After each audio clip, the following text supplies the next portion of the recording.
جی سر، کیوں؟ السلام علیکم ناظرین، بات آج پاکستان کے حوالے سے ہے، لیکن ذرا مختلف بات ہے. تاہم پاکستان اور پاکستانیوں کے حوالے سے ہی بات ہونی ہے، کیونکہ ہمارا رویہ بعض اوقات ایسا ہو جاتا ہے جو باقی دنیا کو شاید سمجھ نہیں آتا. ہمیں اس لیے نہیں محسوس ہوتا کہ ہم پاکستانی ہیں، ہم اس رویے کے عادی ہیں. اگر ہم ناظرین تحریک پاکستان کے حوالے سے اگر تاریخ کا مطالعہ کرتے ہیں تو ہم یہ جان سکیں گے کہ پاکستانی بنیادی طور پر اپنے رویے میں اتنے کبھی سخت گیر نہیں ہوا کرتے تھے. تحریک پاکستان جو چلی ہے اس میں کہیں کہیں تشدد ہوا ہوگا، اکا دکا واقعات ہوئے ہوں گے، لیکن بہت ہی پرامن تحریک کے نتیجے میں پاکستان بنا. لیکن پاکستان کی یہ تحریک پاکستان بننے کے بعد جو پاکستانیوں کے رویے میں تبدیلی آئی، وہ شاید اس سماجی ناانصافی کی وجہ ہے یا سیاسی ناہمواری کی وجہ ہے جس کا ہمیں اپنی ابتدا سے سامنا کرنا پڑا. خاص طور پر جس طرح سے ضیاء الحق کے زمانے میں پاکستانیوں کو ٹریٹ کیا گیا، جس طرح کے مناظر دکھائے گئے، مثلا سڑکوں پر کوڑے مارے گئے، پھانسیاں اور اس طرح کے واقعات بھی بہت سارے رونما ہوئے.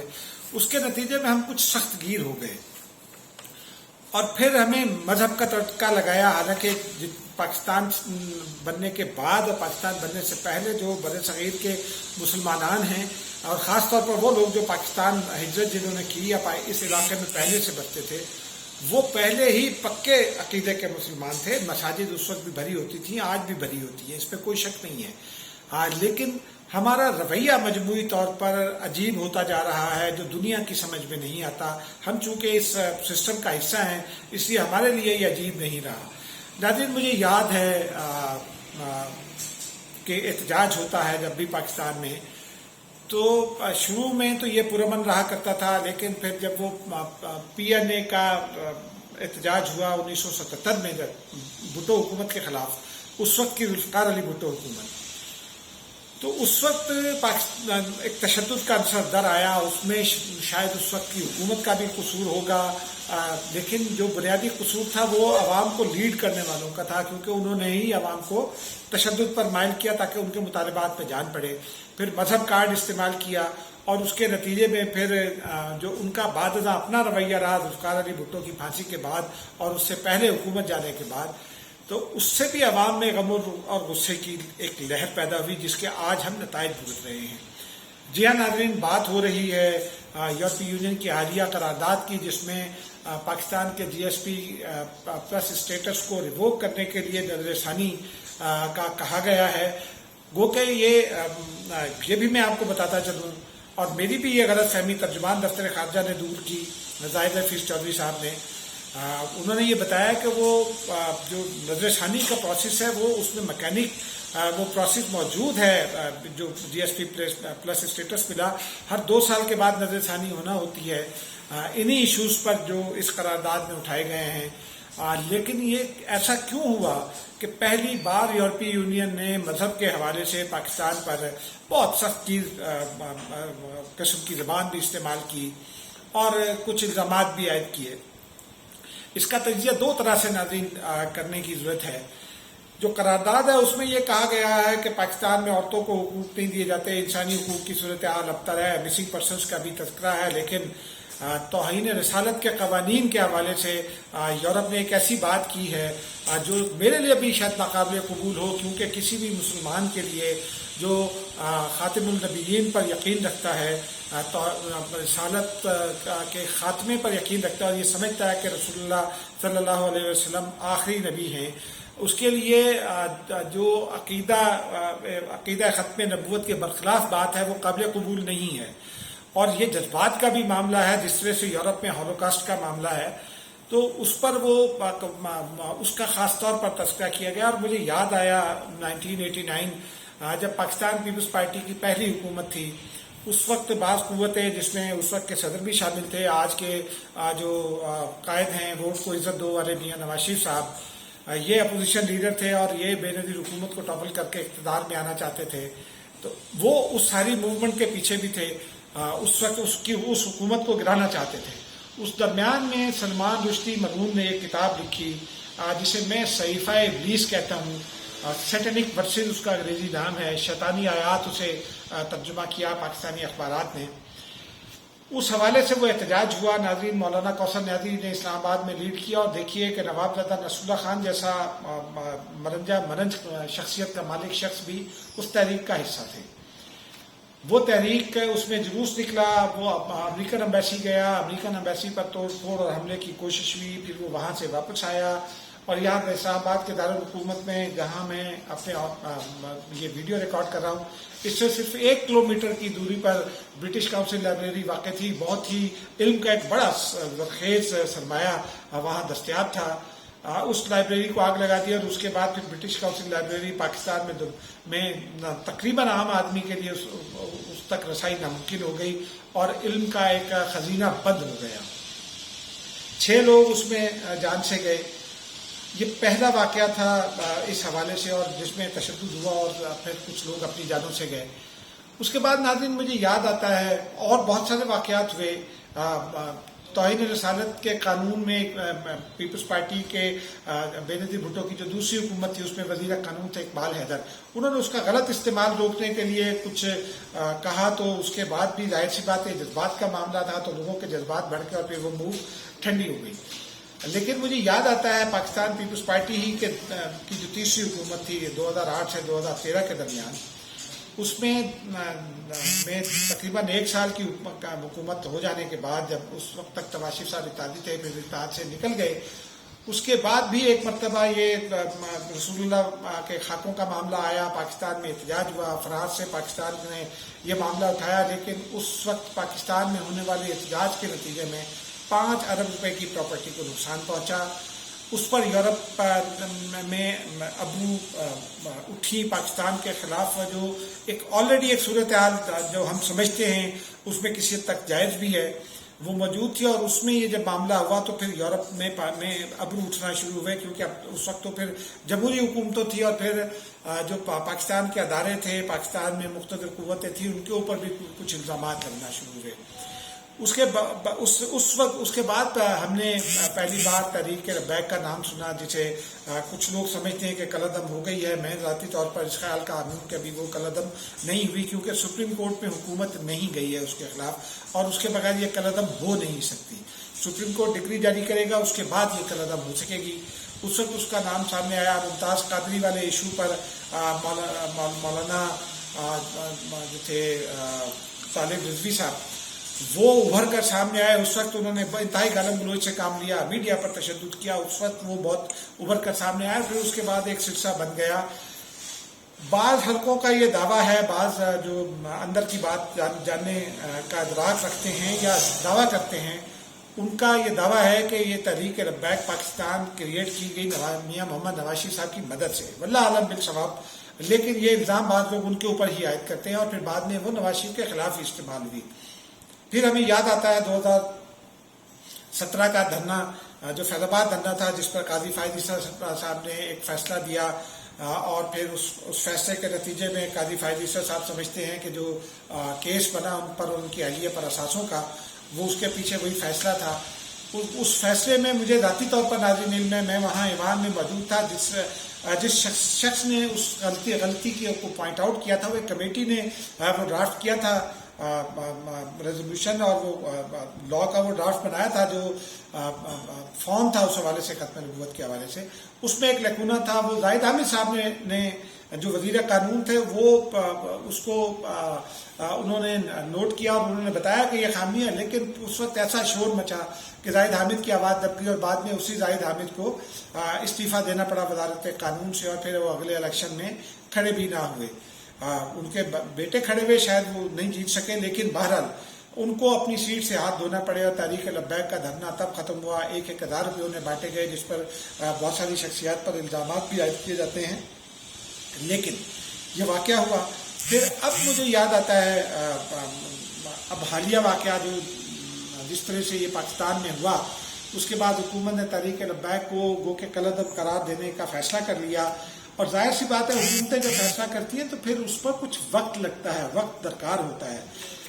لیکن وہی جو رویہ ہے ہمارا بنیادی طور پر وہ ریفلیکٹ کرتا ہے تحریک لبیک کے احتجاج میں بھی. ظاہر سی بات ہے قوم کا مزاج جیسا ہوگا ویسی ہی سیاسی جماعتیں یا مذہبی سیاسی جماعتیں بیہیو کریں گی. آپ دیکھ لیجیے ادروائز بھی جو پولیٹیکل موومنٹس ہیں ہماری ان میں بھی ایم آئی ڈی کی تحریک تک تو ٹھیک تھا لیکن اس کے بعد جو ہوئی اس میں بھی آپ فرق دیکھ لیں ایم آئی ڈی سے. تو یہ مجموعی طور پر ہمارا معاشرتی معاملہ ہے. اس میں مذہب کے حوالے سے چونکہ جذبات شامل ہو جاتے ہیں تو ذرا زیادہ سخت گیری سامنے آتی ہے. لیکن اب یہ ایک سنجیدہ مسئلہ ہے کیونکہ یورپی یونین نے یہ قرار دیا ہے کہ اس معاملے کی بنیاد پر پاکستان کے جی ایس پی پلس اسٹیٹس کو ریویو کیا جائے. اب یورپ کو یہ بات سمجھنے کی ضرورت ہے کیونکہ یورپ میں اگر مجھے یاد ہے کہ 8-10 سال پرانی بات ہے ہنگری میں غالباً یا کسی یورپی ملک میں مجھے یاد نہیں ہے ملک کا نام ایک رپورٹر نے اسٹوری کی تھی ہولوکاسٹ پر اور سوال اٹھایا تھا کہ یہ کتنا جو پروپیگنڈا ہے یہ کتنا جائز ہے. تو اسے 30 سال کی سزا سنا دی گئی تھی لائف لانگ سزا یعنی 30 سال قید با مشقت. تو یورپ حالانکہ یہ یورپ کا معاملہ بھی نہیں ہے ہولوکاسٹ تو جب ہٹلر نے یہودیوں کے ساتھ کیا تھا تو اس معاملے کی وجہ سے یہ یورپ میں وہ معاملہ اپنی جگہ موجود ہے ان کی سینسٹیوٹیز بھی موجود ہے اس پر یہ معاملہ ہوا. اب سوال یہ ہے کہ حکومت نے کیا کیا. آپ دیکھیے کہ دفتر خارجہ میں جب اس سے یہ حکومت آئی ہے ایک کونسل بنی ہے سینئر سفارتکاروں کی. یہ اچھا کام ہے کیونکہ وہ کاؤنسل جو ہے وہ مشورے دیتی ہے دنیا بھر میں جو ڈیولپمنٹس ہو رہی ہوتی ہیں ان کے بارے میں پہلے سے آگاہ کرتی ہے پھر پالیسی تشکیل دی جاتی ہے. ہمارے وزیر خارجہ صاحب بھی گھوم کر انہی ممالک میں زیادہ جاتے ہیں جن سے بہت دوستی ہے جو پہلے ہی پاکستان کے نقطہ نظر کے حامی ہیں. وہ بڑے متحرک رہتے ہیں اس بعض حوالوں سے. لیکن ہمارے وزیر خارجہ یہ ادراک نہیں کر سکے کہ یورپی یونین میں یہ قرارداد آ رہی ہے یہ ہماری اپنی خامی ہے. اگر ہم یہ ادراک کر لیتے تو یورپی یونین سے بر وقت بات کی جا سکتی تھی. اب یہاں پاکستان میں ایک جانب حکومت پر یہ الزام لگتا رہا ہے کہ وہ سفارتی تنہائی کا شکار ہے دوسری جانب یہ واقعہ ہو گیا تو وہ الزام تو اب ثابت ہو جاتا ہے اپوزیشن کی جانب سے. تو دیکھیں مطلب یہ وہ معاملہ ہے جس کی وجہ سے یہ حکومت زیادہ دباؤ میں ہے. اب حکومت نے کیا کیا اس پر یہ قرارداد منظور ہو گئی 2021 میں جنوری 2021 میں ریویو بھی ہونا ہے اور یہ معاملہ بھی سامنے آئے گا. اس میں خالی توہین رسالت کا معاملہ نہیں ہے قانون کا. لیکن ناظرین ایک بات بڑی واضح ہے کہ موجودہ حکومت ہو یا ماضی کی کوئی حکومت ہو پاکستان میں ریاستی سطح پر کبھی کسی بھی قانون کو عوام کے خلاف یا اقلیتوں کے خلاف استعمال نہیں کیا گیا. مارشل لا کی حکومتیں ذرا ڈفرینٹ ہے اس میں انسانی حقوق پر پابندیاں عائد ہوتی ہیں. وہ بنیادی طور پر وہ انسانی حقوق پر پابندیوں سے زیادہ آپ کی شہری آزادیوں یا سیاسی آزادیوں سے متعلق جو قوانین ہیں وہ متاثر ہوتے ہیں اور عوام کی کہ ان حقوق پر قدغنیں لگتی ہیں. لیکن جو بنیادی انسانی حقوق ہیں ان کو ہر حکومت تسلیم کرتی ہے. ہر حکومت وہ ریٹیفائی کر رہی ہوتی ہے انسانی حقوق کے جو عالمی چارٹر ہے اس پر یقینداریاں کرا رہے ہوتے ہیں عالمی اداروں کو اور پھر اس حوالے سے اقدامات بھی اٹھا رہے ہوتے ہیں. بھارت کی اس حوالے سے تھوڑی دیر میں بات کریں گے. لیکن موجودہ حکومت نے ایک اجلاس کیا اور اس میں کچھ فیصلہ کیا اچھا فیصلہ ہے. لیکن اب آپ مجھے یہ بتائیے کہ ناظرین مسلم ممالک کے سفراء یا پاکستان کے سفراء اس میں کیا کر سکتے ہیں. آپ وزیر اعظم صاحب ان سے خطاب کر رہے ہیں وہ اگر ان کو یہ کرنا ہوتا تو کیا مسلم ممالک نے توہین رسالت کے حوالے سے اس رد عمل کا اظہار کیا. یہ بڑا سوال ہے جس رد عمل کا اظہار پاکستانیوں نے کیا. پاکستانیوں کے جذبات ہیں اپنے. تو اس طرح سے ہماری ڈائریکشن غلط لگتی ہے. جاوید حفیظ صاحب بہت سینئر سفارتکار ہیں یورپی یونین میں بھی رہے اور بہت کچھ جانتے ہیں کالم بھی لکھتے ہیں. ان کا یہ کہنا ہے کہ ہمیں یورپ کو یہ سمجھانے کی ضرورت ہے کہ یہ ہمارے لیے اس کی سینسٹیوٹی کیا ہے. یورپ میں دوستوں کی تعداد بڑھانے کی ضرورت ہے کیونکہ لگتا ہے کہ یورپ میں ہمارے دوست کم ہو گئے ہیں اور ہمیں پھر ایک اندرون ملک ایک کمیٹی بنانے کی ضرورت ہے کہ کس طرح سے جس میں مذہبی حلقہ بھی شامل ہو تاجروں اور لیبر کے نمائندے بھی شامل ہو اور حکومت کے نمائندے بھی شامل ہو. وہ ایک جو ہے اسٹریٹجی ایوالو کریں اور اس کے بعد یورپ سے اس کے اوپر بات کریں کہ ہمارے یہاں یہ معاملات کیا ہے اور نقصانات کیا ہوتے ہیں اور پھر جو طبقہ ہے جو لیڈ کرتا ہے اس طرح کے احتجاج کو ان سے بھی بات کی جائے. یہ ایک بہت صائب تجویز ہے. لیکن حکومت نے ہماری شاید دیر کر دی. اب بھی اب جس طرح کا ابھی پچھلے دنوں سعودی عرب میں پاکستانی سفارت خانے کا اسکینڈل آ گیا, اس کے نتیجے میں جو آج پرائم منسٹر صاحب نے تقریر کی, ٹھیک ہے ویسی تقریر دباؤ ڈالنے کے لیے ضروری ہے, لیکن اس سے اگر پاکستانی مشن ایکٹیو ہوتے ہیں اور اپنے اپنے دوست ممالک کے دارالحکومت میں جو امپورٹنٹ دارالحکومت ہے وہاں اگر وہ لابنگ کرتے ہیں تو وہ اچھا ہوگا. لیکن ہمیں مجموعی طور پر یورپی یونین سے بھی اور یورپی ممالک سے بھی بات کرنے کی ضرورت ہے کہ یہ معاملہ, یہ احتجاج پاکستان میں اس طرح سے کیوں ہوتا ہے, اور اس میں جو ناروا سلوک پاکستان کے ساتھ ہوتا ہے اس کی ایک بڑی وجہ ہے. ناظرین, میں ابھی چند روز پہلے گواہ ہوں, میں اس پریس کانفرنس میں موجود تھا جس میں ہنگری کے وزیر خارجہ نے FATF کے حوالے سے کہا تھا, اور ان کا اشارہ بعض دیگر تنظیموں کی جانب تھا. ان کا یہ کہنا تھا کہ یورپی یونین کی بعض تنظیمیں اور FATF وغیرہ جیسی تنظیمیں میں بعض حقائق سے کو نظر ہٹا کر کام کرتے ہیں, اور اسی لیے وہ سنی سنائی باتوں پر جو ہے کارروائی کر ڈالتے ہیں. پاکستان میں حقیقت یہ ہے کہ پاکستان میں کسی مذہب کے پیروکار پر سوسائٹی کی جانب سے بھی کبھی اکا دکا لوگ واقعات ہو جاتے ہیں, وہ یورپ میں بھی ہو جاتے ہیں, وہ اور دنیا کے ملکوں میں بھی ہوتے ہیں. بھارت کی مثال ابھی پیش کرتے ہیں ہم آپ کو. لیکن پاکستان میں ریاستی سطح پر بھی اور عوامی سطح پر بھی کوئی ایسی نفرت موجود نہیں ہے. یقینی طور پر جب بابری مسجد کی شہادت کا معاملہ آئے گا اور احتجاج آئے گا تو پھر مسلمان برادری انڈیا کے خلاف احتجاج کرے گی, اور انڈیا چونکہ ہندو ڈومینیٹڈ ملک ہے تو ان کے خلاف وہ نعرے ضرور لگائیں گے بھارت کے خلاف یا ویسا جواب دیں گے. لیکن پاکستان میں ہندو بائی اینڈ لارج محفوظ ہیں, اقلیتیں محفوظ ہیں. معاشرے کی طرف سے سوسائٹل لیول پر اس کے حوالے سے کوئی ایسا دباؤ موجود نہیں ہے. لیکن اگر بھارت کا آپ سن لیجئے, مسئلہ کشمیر پچھلے 73 سال سے زندہ ہے. اجتماعی قبریں ہزاروں لوگوں کی ملتی ہیں, عصمت دری ہوتی ہے ہر سال درجنوں خواتین کی, پیلٹ گنز استعمال ہوتی ہیں, لوگوں کو سرچ اینڈ جو کیا کہتے ہیں کارڈن آف آپریشنز ہیں اس میں اٹھا کے غائب کر دیا جاتا ہے, مار دیا جاتا ہے. پلوامہ میں ابھی واقعہ ہوا ہے, ایک اور انڈین شوپیاں کے قریب ایک انڈین شہر میں واقعہ ہوا جس کی انڈین فوج نے خود تصدیق کر دی کہ ان کے لوگوں نے بے گناہ لوگوں کو 4 بے گناہ لوگوں کو مار دیا. پھر جو مسلم مخالف قانون سازی ہوئی ہے انڈیا میں, یا بابری مسجد کی شہادت کا واقعہ ہے, اور جو دیگر اقلیتوں کے ساتھ سلوک ہوتا ہے ریاستی سطح پر BJP کی جانب سے, کیا وہ کسی کو دکھائی نہیں دیتا؟ یہ اہم بات ہے. جب پاکستانی یہ سلوک دیکھیں گے تو پھر ان کے ذہن میں سوالات بھی ہوں گے اور غصہ بھی پیدا ہوگا. تو یورپی یونین کو بھی یہ سمجھنے کی ضرورت ہے کہ پاکستان میں سینسٹیوٹیز کیا ہیں. لیکن ناظرین, اس میں ایک معاملہ اور سامنے آ رہا ہے, ابھی اس کے اوپر سفارتی حلقے کچھ کہہ نہیں رہے ہیں, لیکن وہ بات شدت سے جو سامنے آ رہی ہے کہ چونکہ افغانستان سے امریکی ودرال کا معاملہ ہے, پاکستان سے باتیں منوانا ہے, تو یورپی یونین شاید امریکہ کے دباؤ میں پاکستان کو انڈر پریشر لا کر نیٹو اور امریکہ کے حوالے سے اڈے دینے کی بھی بات ہو رہی ہے کہ وہ اڈے لینا چاہتے ہیں. دفتر خارجہ کے حکام سے بات ہوئی, وہ اس کو ٹوٹلی ڈینائی کرتے ہیں. لیکن بہرحال وہ یہ سمجھتے ہیں, پاکستانی یہ سمجھتے ہیں کہ پاکستان پر دباؤ ڈالنے کی ایک کوشش ہے. اگر اس طرح کی معاملات کو اس طرح کے حربوں کے لیے استعمال کیا جائے گا ناظرین, تو پھر یورپ کی اپنی کریڈیبلٹی بھی متاثر ہوگی.